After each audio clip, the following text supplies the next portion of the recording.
mga taga Ormeco. Naputol nila yung nyug na malapit sa wire ng poste ng Ormeco. Yan sila, hinihila nila yung nyug para hindi sa kalsada bumagsak, hindi bagsakan yung pader namin. Hinihila nila. Mukhang babagsakan yung saging ko dun ah.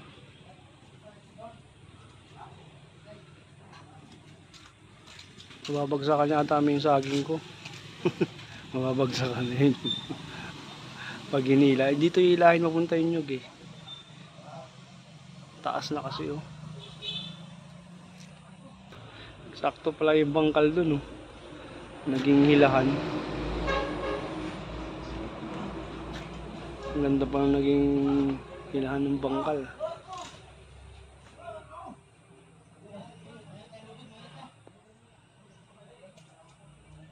Eh, may kinakabit pala silang parang pulley dun oh. Parang pulley siya. Galing.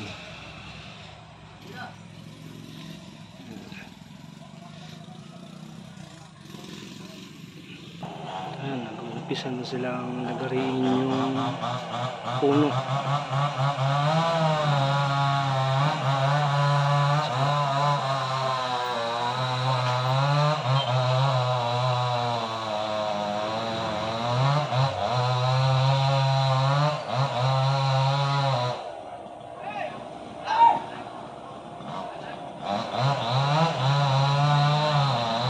Sila hinihila nila.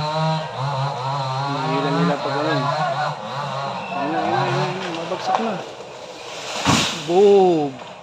Lakas ng impact. Buti hindi tinamaan yung bakod.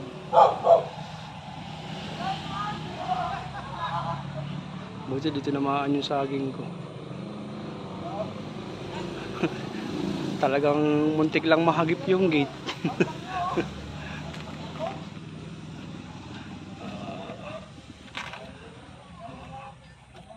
Buti hindi tinamaan yung gate.